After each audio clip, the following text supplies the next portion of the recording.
open for something wonderful to happen. Be open to the possibility.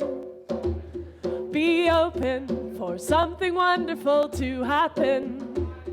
Be open to the possibility.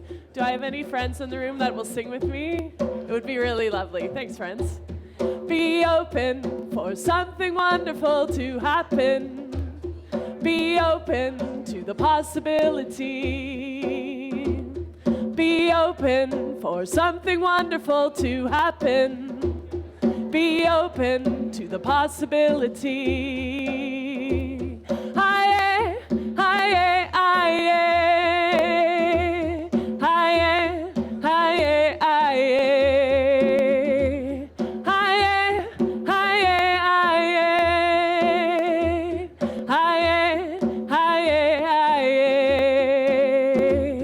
Be open for something wonderful to happen. Be open to the possibility. Be open for something wonderful to happen. Be open to the possibility. Thanks for the harmonies. Aye, aye, aye, aye, aye, aye,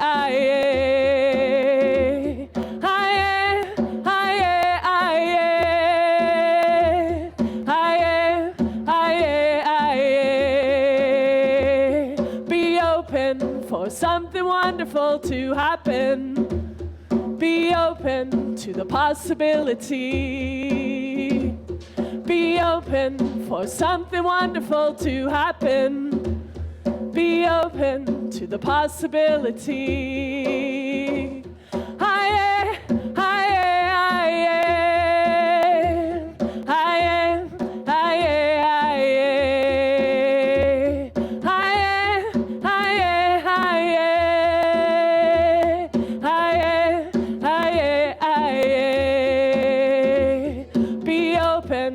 something wonderful to happen. Be open to the possibility. Be open for something wonderful to happen. Be open to the possibility. Aye, aye, aye, aye, aye, aye.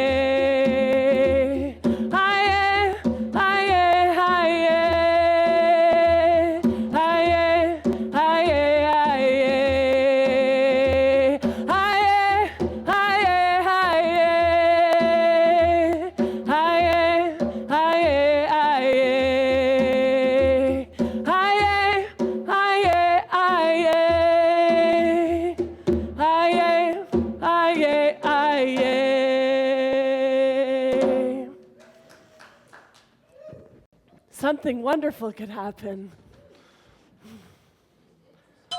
Oh, thanks, Lauren. Appreciate that. Good morning, everyone. Welcome to your neighborhood Unitarian Universalist congregation. I'm here with the life of this community. Starting with our gallery is presenting Portraits Transformed, a group show. It's up until June 1st. You are welcome to visit the art exhibit up in our gallery after service today or anytime during the week.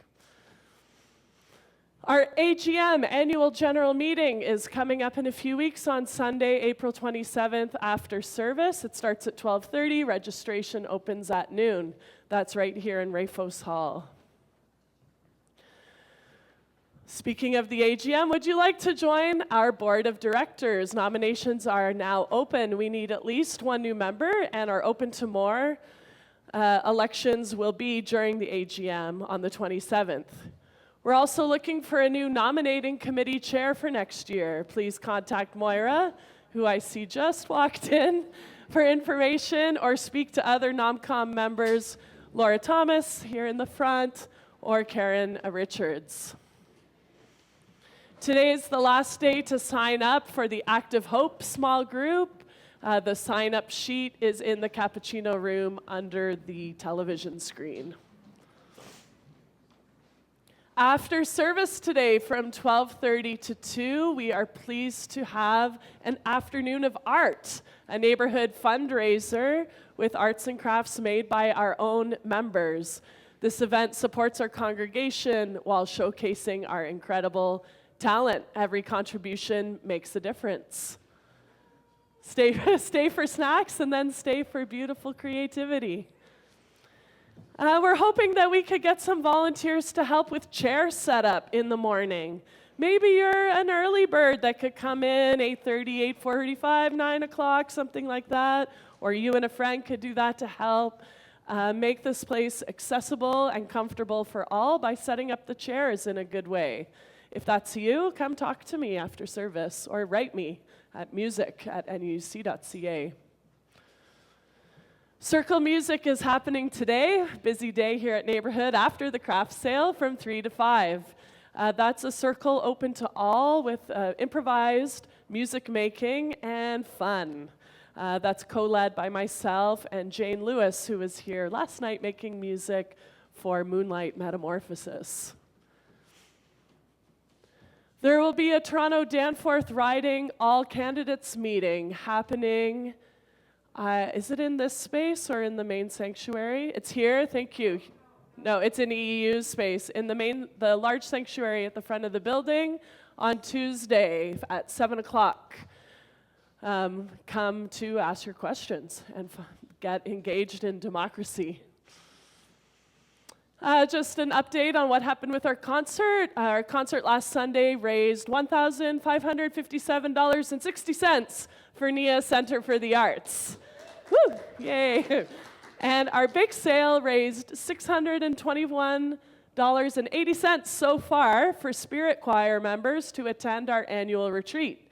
And today, after service, we have more baked goods for sale, also to help send choristers to the retreat. So a big thank you to the choir itself, bakers, greeters, bake sale table workers, and all who supported the concert. Thank you.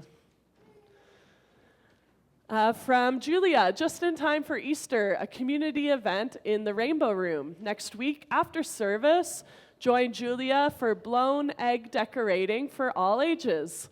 All materials will be supplied, but we need you to bring your own blown eggs and any extras for others. That's after service next week. And we continue exploring the theme of transformation with Love at the Center next Sunday with our message, Where Does It All Come From and Where Does It All Go? Our speaker will be Mariko Uda, music with Gregory O at the piano. Our service weaver will be Moira, and time for all ages with Julia.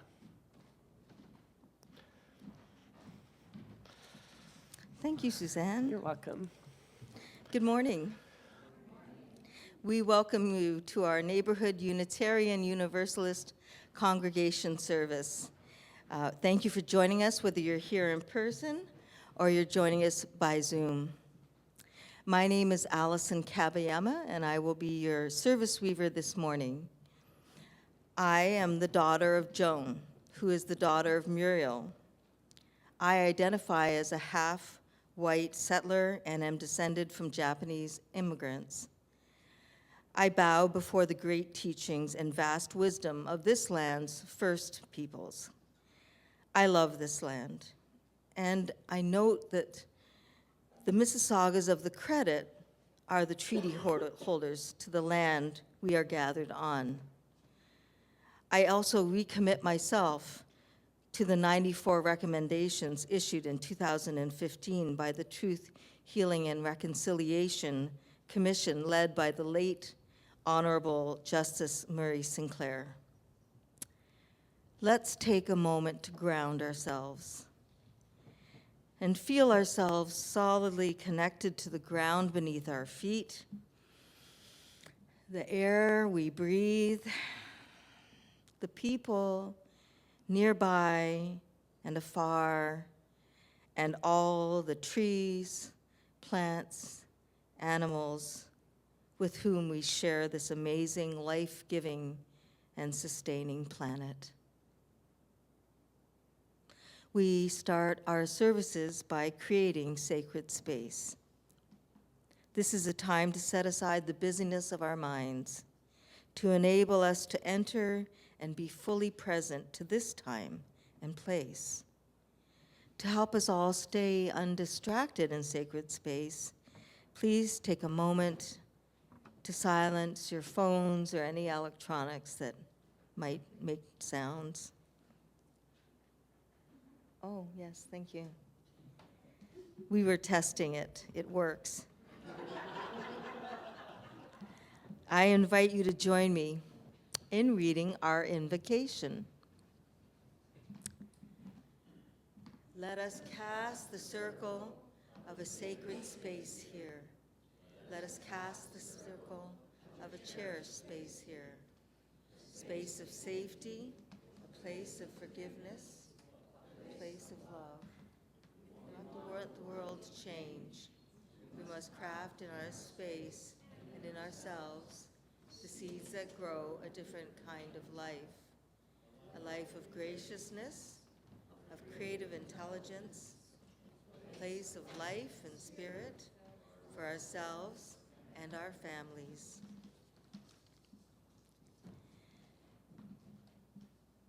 This morning I've asked Brenda Ponick to please come forward and light our chalice. Instead of lighting it anew, we take the light from the children's flame and then pass it to our own chalice. In this way, may we be inspired to keep the children's flame alive in our hearts. We light this chalice to remember, to light the fire within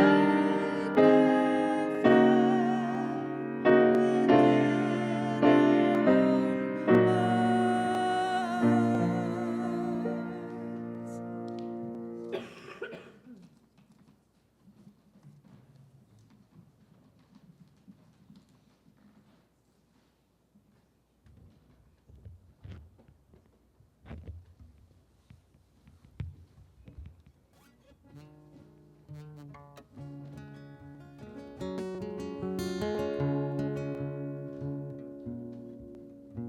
I was glad that that beautiful image of a tree began our service this morning.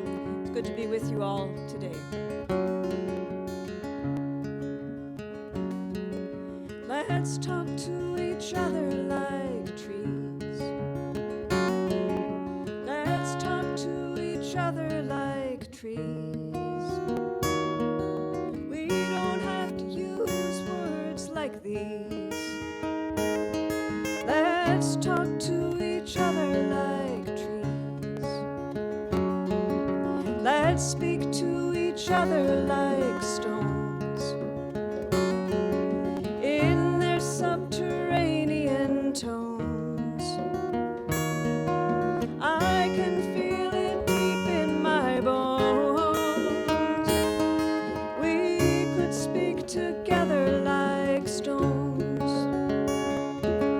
Let's talk to each other in ways we don't even know that we knew. In these inconceivable days, I believe it's all we can do.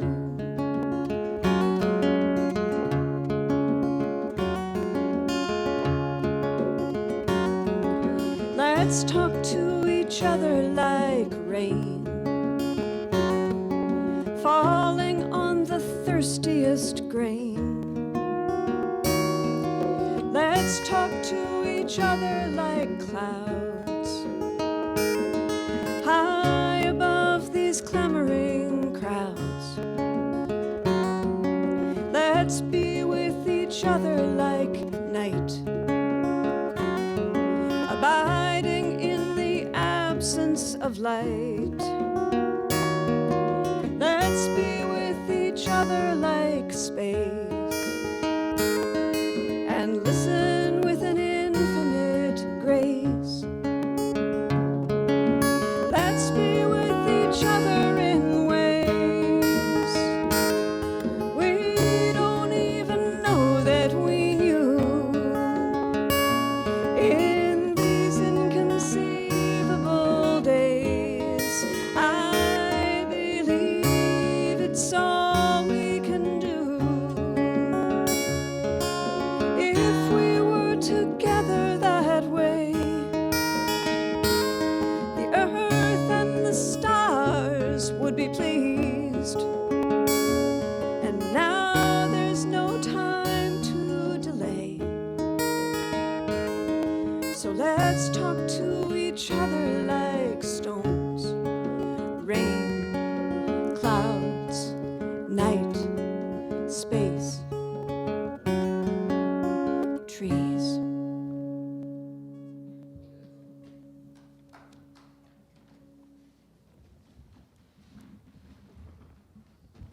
thank you for that beautiful prelude and fitting for this theme today at our service.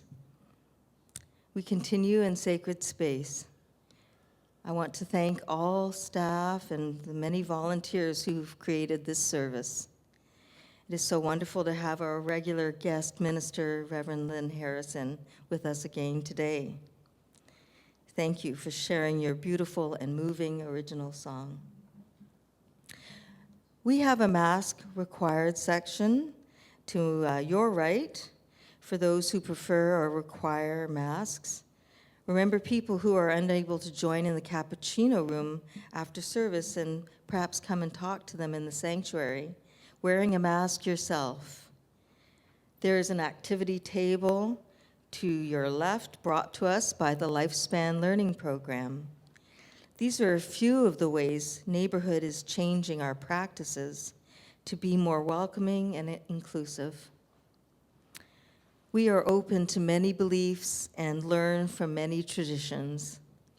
We welcome all people looking for a spiritual community. If you're visiting us in person for the first time, please take a red mug, and that will let us know you're interested in talking to us about Neighborhood and letting us know about yourself. There's also an information slip in the back of the back pocket of the chairs in front of you that will let us answer any questions you may have and let us keep in touch if you'd like. You can just put the completed slip into the offering basket later in service. Our services can vary from week to week, so we encourage you to sample several to get a better feel for who we are. The Lismer room, which is right next to the Wiggle room, is open for after service if people also like another quieter place to talk. Our mission at Neighborhood is to empower spiritual growth and shared action for the care of our world. Our theme for this 6-week period has been transition, and our theme for today's message is what? Me? Change? I have often spoken about how much I personally have grown since, and changed and transformed, if you will, over the course of my being part of this community for the last 26 years. However, today, I'd like to share excerpts from John Cummings' history lesson, which describes the consolidation of the Unitarian and Universalist faiths.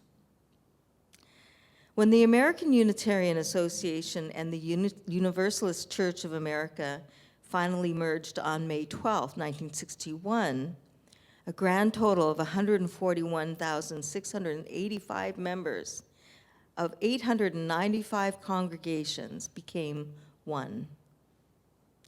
America's leading journal at the time, the Christian Century, called it the most thorough sounding of the views of a religious people in modern times. In plebiscite after plebiscite, members of every congregation everywhere over a period of several years were solicited for their views.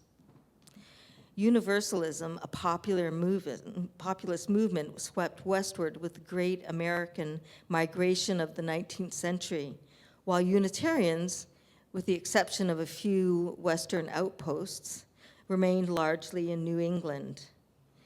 Yet for more than a century, they had shared many of the same ministers and views.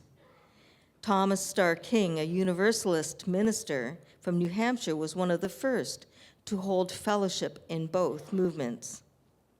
And both movements were Unitarian in belief. The Universalist theologian Hosea Ballou decried the doctrine of Trinity in 1805, 14 years before William Ellery Channing threw down the gauntlet before orthodoxy in his Baltimore address of 1819. 2 young ministers were called to lead and revitalize their movements. Frederick Elliott from St. Paul, Minnesota in 1937, and John Cummins' father, the author of this history lesson, Robert Cummings from Pasadena, California in 1938, they had headquarters located directly across the street from each other, and they immediately saw the need for a combined effort. The first step took place on October 8, 1953, towards an actual merger when they instituted the Council of Liberal Churches Incorporated. Of course, being good UUs, we had to discuss the matter for another decade. In poll after poll, the desperate merger commission sent out over 140,000 pieces of literature. There were differences, both organizational and theological, and misconceptions and not a few anomalies prevailed. Universalists tended to be viewed as conservative, but it was they who launched the experimental Charles Street Meeting House across from the stately, staid old Arlington Street Church that belonged to the Unitarians. Unitarians were viewed as radical, but it was they whose national journal was called the Christian Register. And all feared the loss of identity. While the simple name of United Liberal Church might seem logical, it was clear that both denomination names had to be included in the appellation, which to this day remains a bit awkward and too lengthy to conveniently write on a check. And so we settle for UUs, at least among ourselves. As merger grew closer, a host of issues and their advocates grew more intense. Before final ratification, no less than 23 amendments were made to the merger agreement. Particularly fraught was the 1959 General Assembly, in which the greatest debate was whether to add specific reference to Christianity in Article 2, which outlined the principles and purposes of the new UUA. The two General Assemblies met separately, they met together, they met late into the night, but in the joint session there was only reference to the universal truths taught by the great prophets and teachers of humanity in every age and tradition. An estimated 2,000 UUs gathered in Symphony Hall, Boston, for a service of celebration. Two pulpits were used, that of the Oxford Church in which Ballou had been ordained, and that of the Federal Street Church from which Channing had preached. The principal address was a new world faith, and so the grand experiment was underway. I think this is particularly impressive. I repeat the reading shared by Peter last week by American author and psychologist Lori Gottlieb, who observed that the nature of life is change, and the nature of people is to resist change. Such willingness to let go and embrace the new. I have a quote this week from German Indologist George Feuerstein, who specialized in the philosophy and practice of yoga, who told us, if we believe in the rebirth of our civilization, a new age, then clearly this renaissance must begin in the chambers of our own hearts. It begins with a courageous commitment to self-understanding and an irrepressible desire to allow oneself to be transformed by a life well lived consciously, rather than be frozen in unreal postures by one's fears and delusions. We cannot wait for society to change or for our institutions and organizations to be renewed. We as individuals must assume responsibility for our own personal transformation. And now is that time when we get to greet our neighbors. After you've greeted a few neighbors here, perhaps you might give a wave to those who are joining us virtually, and Susanne will sound a chime to end. Now please take a moment to greet the neighbors around you. This Renaissance must begin in the chambers of our own hearts. I love that, Allison. We are going to start. We opened the service today with be open for something wonderful to happen, be open to the possibility. And we heard about how human nature is to resist change. And I invite us today to welcome change by opening our hearts. We're going to split the congregation in two to make harmony right away. You have a much bigger group, but that's all good. So if this half of the room could sing with Allison, and I'll get us going in a moment. It goes like this.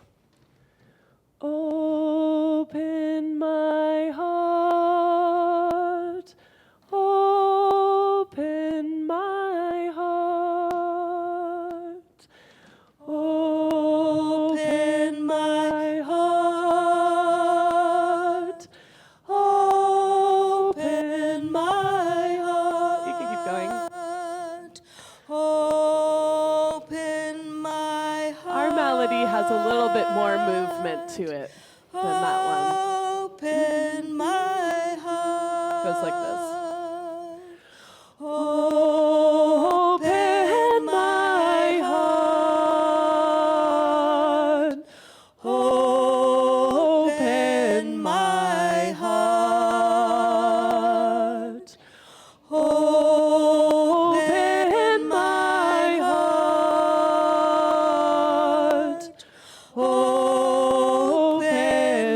Open my heart. Open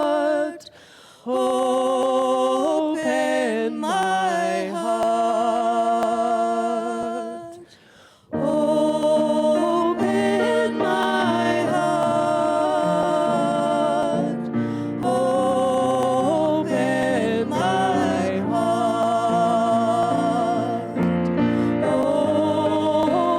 Open my heart. Open my heart. Open my heart. Open my heart. Open my heart.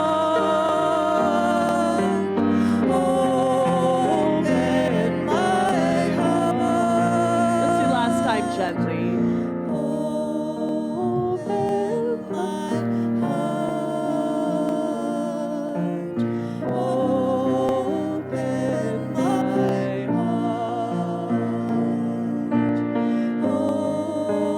Open my heart. Open my heart.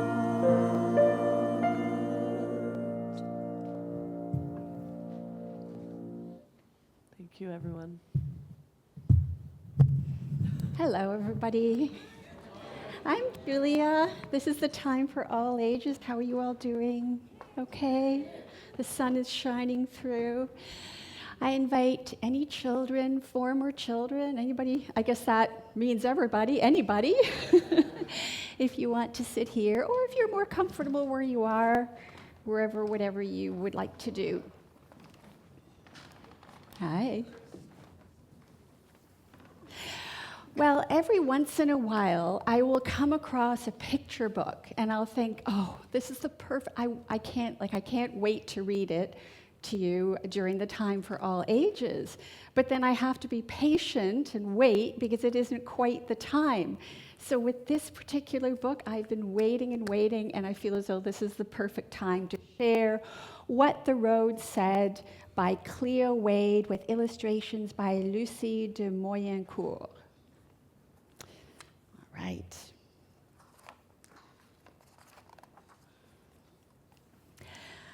Have you ever wanted to go in a different direction? Have you ever wondered if there was something more, something out there, something just different? I did too.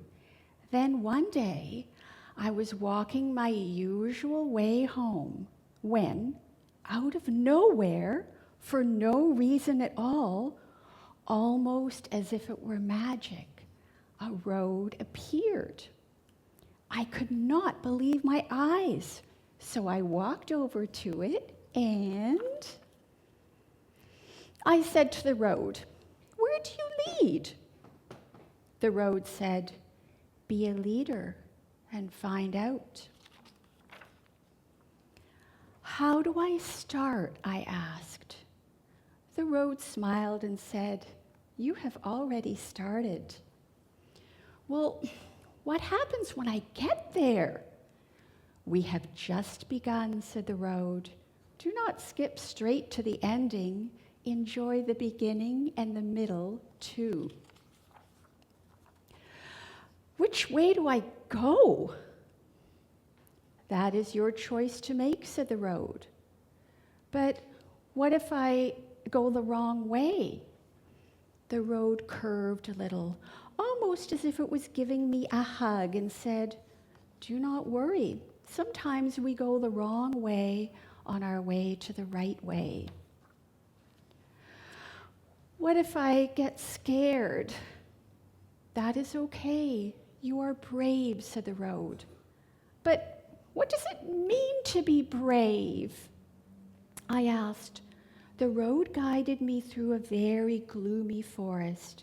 Even though I was frightened, I trusted the road.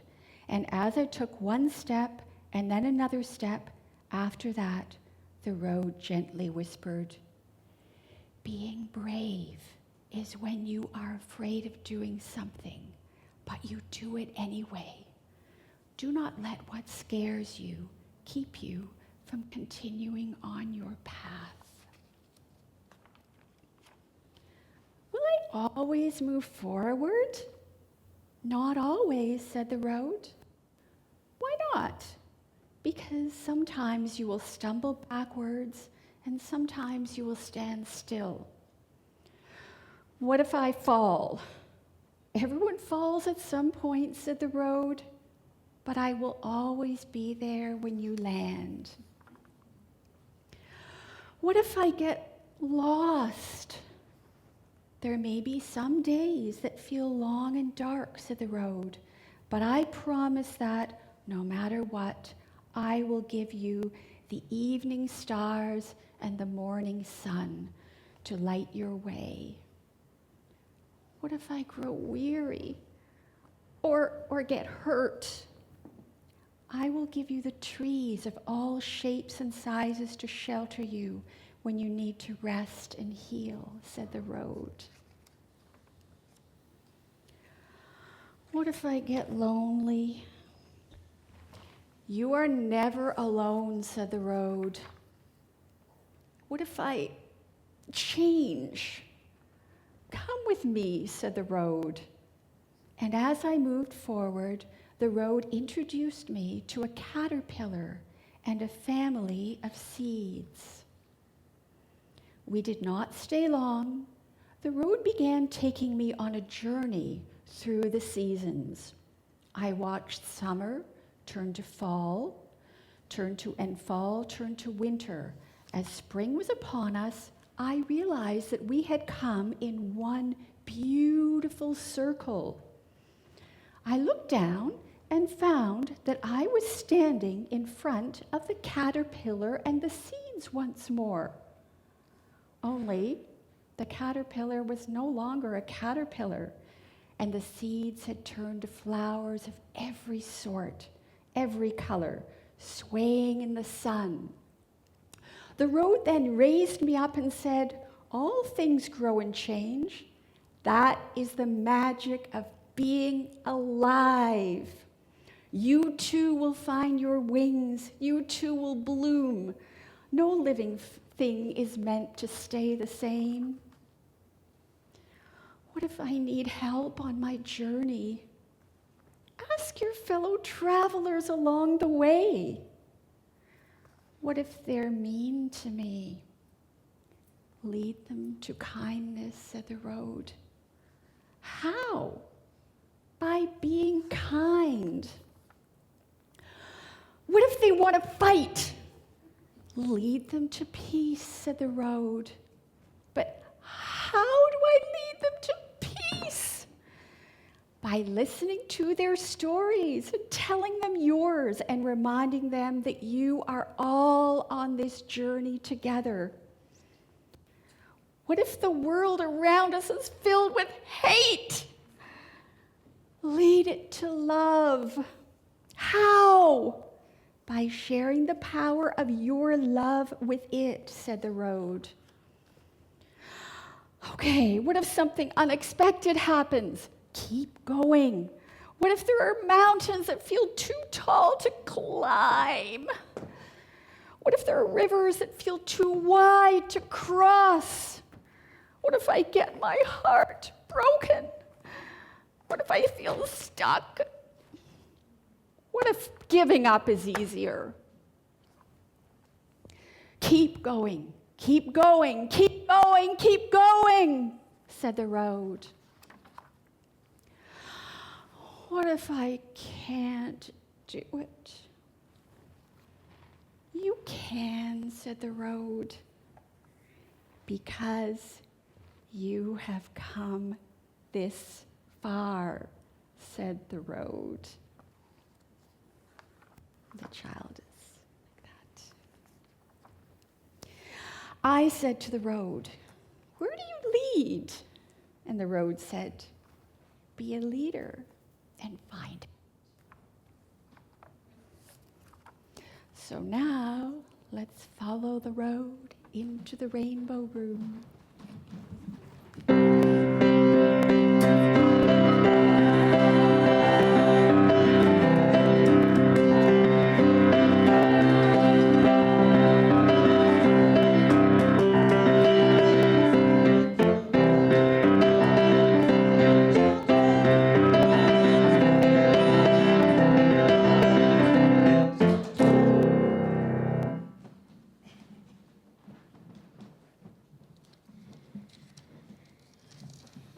Our speaker today, the Rev Lynn Harrison, is a Unitarian Universalist minister and singer-songwriter.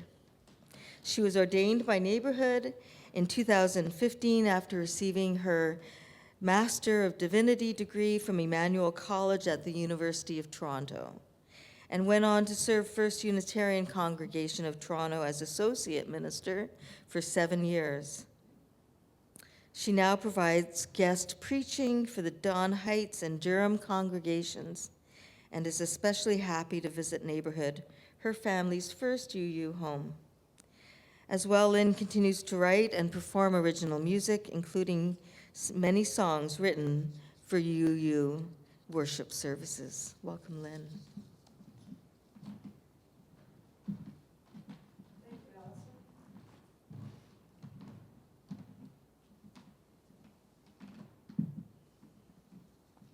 Thank you, too, for that beautiful story, Julia.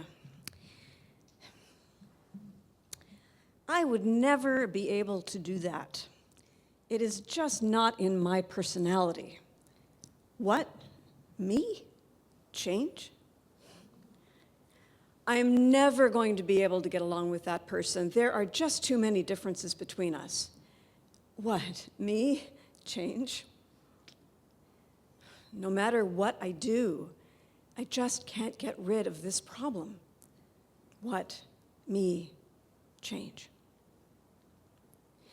Along the winding road of our lives, we are faced with experiences that we find difficult, other people who challenge us, even parts of ourselves that we'd like to change. We might find many things that we would like to alter, but when it comes to ourselves, we may respond in ways that are perhaps consistent and even pretty predictable. We might try to avoid an experience or alter a situation in some way, or banish something that we don't like. And let's be honest, there are many, many things we don't like. No matter who we are, there's probably no shortage of things that we would like to change about our life experience. If one thing happens to change for the better, a new thing we'd like to change crops up. Just when we get used to the way something is, it changes, causing us no end of new difficulty. A relationship ends, or a job changes, or we lose some ability that we once had. The late novelist and futurist Octavia Butler once wrote, "The only lasting truth is change. God is change." Many of us may agree with this to some extent, even if we may or may not use the word God. And yet it is our habit, or perhaps our instinct, to often resist change when it is asked of us. This is true even when we believe in the notion of spiritual growth and even transformation. It's a natural response to resist the opportunity that life gives us to change. What may change? One of my very favorite wisdom stories is told by the contemplative teacher Cynthia Bourgeot. It's possible I've told it to you before. It's the tale of a wandering acorn who comes upon a group of fellow acorns. They are beautiful, well put together acorns indeed. They have taken workshops such as how to polish your shell to get the most out of it. They are doing very well, both individually and as a group. The newly arrived, less polished acorn comes up to them, takes a deep breath, summons up his courage, and says, "My dear acorn friends, I have some wonderful and terrible news." Pointing to the giant oak tree beside him, he turns and says, "I have learned that we are going to become that." Of course, everyone in the group laughs at him because it is so completely unbelievable. But then he goes even further. He explains that in order to grow into mighty oak trees, each of them must go deep underground and allow their beautiful shells to be cracked open. Needless to say, they want nothing to do with him, and he is banished immediately. I suspect we can all think of times when personal change was called for, and we simply were not ready to do it. It wasn't the season. We could put it off for a while or pretend that it would never be needed. But life, with its miraculous, ever-changing, creative, and transformative ability, has other plans for us. Perhaps we got a glimpse of that kind of transformation, and maybe perhaps also the initial resistance to it in David Zalakar's talk on 12-step spirituality last Sunday. We may not like the changes that life has in store for us. We may avoid them, deny them, or rail against them for a period of time. But when we look back at our lives, we might discover that it's often the things we resisted the most that had the most to teach us. Whether it's a particularly challenging aspect of a relationship, an unpleasant task that is part of our job, something about ourselves we would rather not see, a bitter disappointment, or a painful loss. These are things that wrest change from us and that bring about growth that may not have been able to happen any other way. The playwright Tennessee Williams once wrote, "The world is violent and mercurial. It will have its way with you. We are saved only by love, love for each other, and the love that we pour into the work we feel compelled to do, being a parent, being a writer, being a painter, being a friend, leading a service. We live," he said, "in a perpetually burning building, and what we must save from it all the time is love. What we must save from it all the time is love.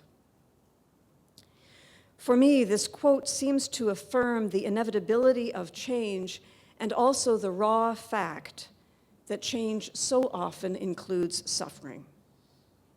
But it is also hopeful because it reminds me that despite the catastrophe that change can be, love can and does survive. The playwright calls us to pour forth the love we have rather than hold it back, as might be our impulse in response to many changes that confront us. Many paths of spiritual transformation, 12-step recovery included, encourage us to grow in much the same way that the acorns were called. We are encouraged to grow beyond our small or perhaps false selves, the ones that are associated with our personal, individualistic wants, to move toward a deeper center that is both more truly ourselves, yet also boundless and connected to all beings. In Jungian psychology, which had a big hand in the creation of the 12-step programs, as David shared with you last week, we're encouraged to engage with our shadow, that is, the parts of ourselves that we would rather not see. In the Enneagram, which is an ancient system of personality development drawing from many spiritual traditions, the path of growth is to move toward what is least comfortable. In my own case, for example, this means learning that my inherent worth does not depend on doing or achieving, but simply on being and being authentic. Also facing disapproval and even failure at times in order to develop greater compassion and courage. Spiritual disciplines such as Buddhist meditation train us to release the verbal thoughts and preoccupations that are so habitual and even rewarded in our culture, to know ourselves as breathing interbeings who have a boundless capacity for loving kindness. It is not surprising that each of these, from the simplest task of sitting in silence for 10 minutes to giving up an addiction one day at a time for a lifetime, these all can seem profoundly uncomfortable, especially at first. And yet, by breaking through that shell of what we wanted or thought that we needed, we open up a new capacity for love, peace, creativity, and courage. It's worth noting that at this time of year, the invitation toward personal change is very much alive for many Christians observing Lent, which is a time of reflection and letting go, as well as for Jews who are celebrating Passover, which started last night. Speaking on the theme of freedom from liberation, freedom from oppression and liberation, the progressive Zen rabbi Rami Shapiro asks, "What action can I take to start my exodus from zero-sum us versus them thinking to embrace a non-zero perspective of all of us together?" Speaking for myself, that is a process of growing toward love that will likely last a lifetime. As we grow in spiritual maturity, which, if we are lucky, will take many, many years, we may find that we are being transformed in surprising and wonderful ways. We may discover that we are no longer bothered by something that used to drive us bonkers. We may find ourselves experiencing joy even at a time of profound challenge.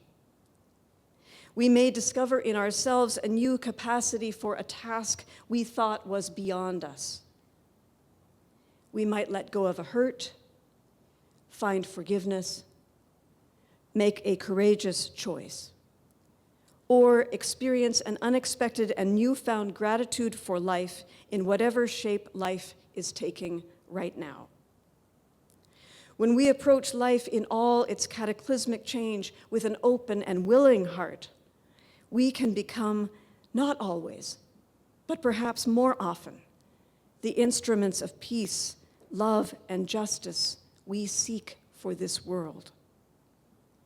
We can become the change we seek, no matter what changes have taken place in our lives and what changes are yet to come. May it be so, by the grace of life, and thank you all so much for listening.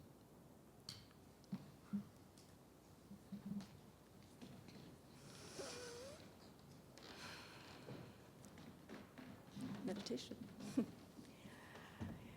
And now we have an opportunity to change gears as we move into a time of meditation, contemplation, or prayer. Let us let go now of words and concepts for a few minutes and simply allow ourselves to be with life in this moment as it is. You can move around at first if you like, or stretch a bit to help move into this different time of the service, or you can simply settle into a relaxed and balanced way of sitting in your chair, perhaps noticing the weight of your body or the way your feet are connected to the earth by the floor beneath you. If you'd like to change your perspective by resting your gaze, closing your eyes, or making any other change in the way your body senses your environment, you are welcome to do so. And this can be a time to reconnect with the breath. The breath, the very simple and ever-present continual pattern of change that supports us throughout our lives as we breathe in and out and in and out. As we transition into this time of meditation, I will move into quiet as well. We will hold a quiet space for a little while, and then Susanne will bring us back together with music.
Now is the time for our offertory. Sharing of ourselves is part of every faith. Lama Govinda tells us that we are transformed by what we accept. We transform what we have accepted by understanding it.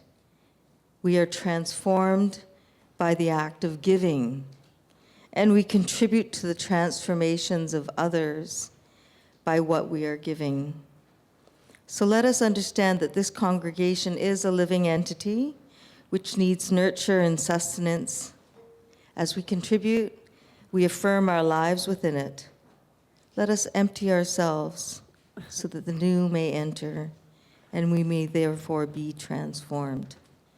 Greeters, please bring me the baskets to me when the money is collected. May we empty ourselves. Wonderful transition. Thank you, Allison. You're all welcome to join me in singing. Sung by Batia Levine. We sung her song, We Rise, here numerous times. Here's another song of hers. May I be empty and open to receive the light. May I be empty and open to receive. Try that. May I be empty and open to receive the light. May I be empty and open to receive. May I be full. May I be full and open to receive the light. May I be full and open to receive. Empty. May I be empty and open to receive the light. May I be empty and open to receive. May I be full and open to receive the light. May I be full and open to receive. We got some harmonies. May I be empty and open to receive the light. May I be empty and open to receive. May I be full and open to receive the light. May I be full and open to receive. One more time, empty. May I be empty and open to receive the light. May I be empty and open to receive. Thank you, everyone. If you have found love and acceptance here, if you have found home here, if you have known kindred spirits here, let this offering be a token of gratitude for our common life as we build the common good. I invite up Lynn to join us on guitar for our closing song, and Allison, and all of you, too, if you'd like to join us. Maybe you want to shake out your limbs a little bit, too. I know Yeah. we've been seated for a while, if that feels good to you. This is a song by Holly Near.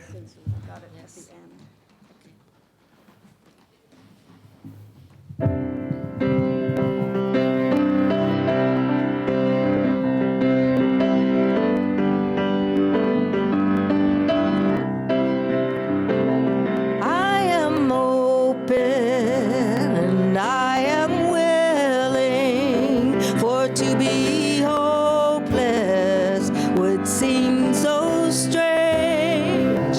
It dishonors those who go before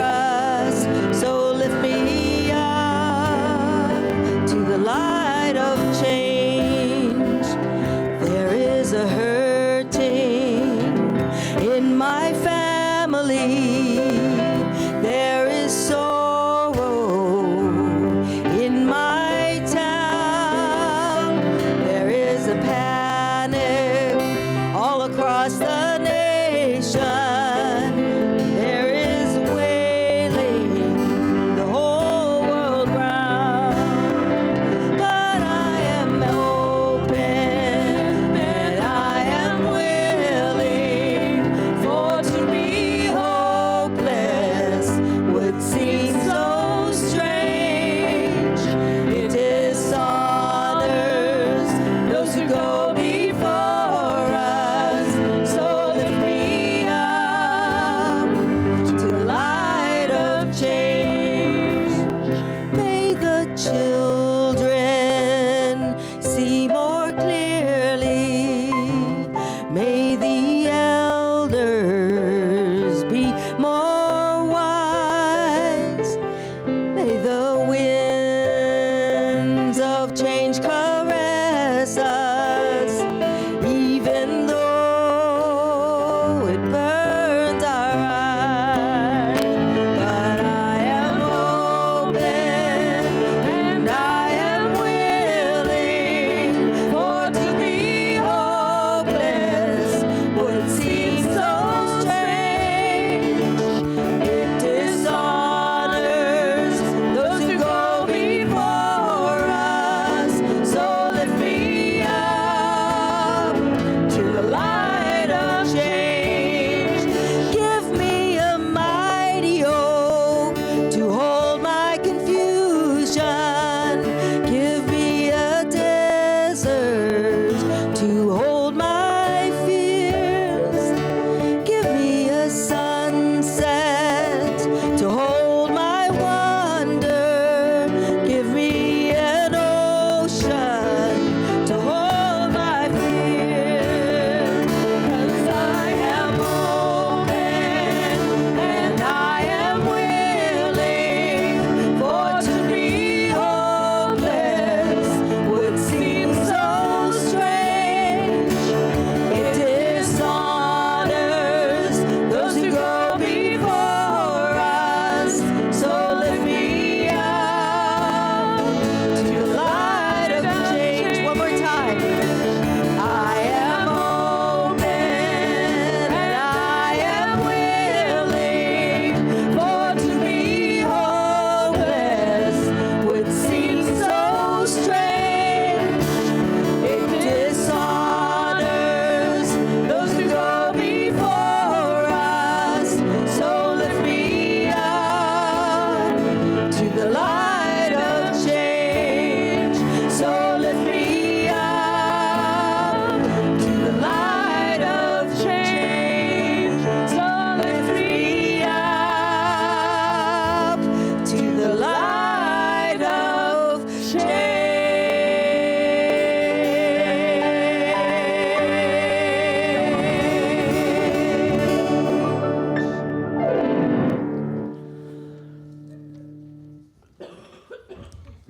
Thank you. We've come to our time to extinguish our chalice, so I'll invite Brenda to come forward again. And I invite you to sing as we extinguish our chalice.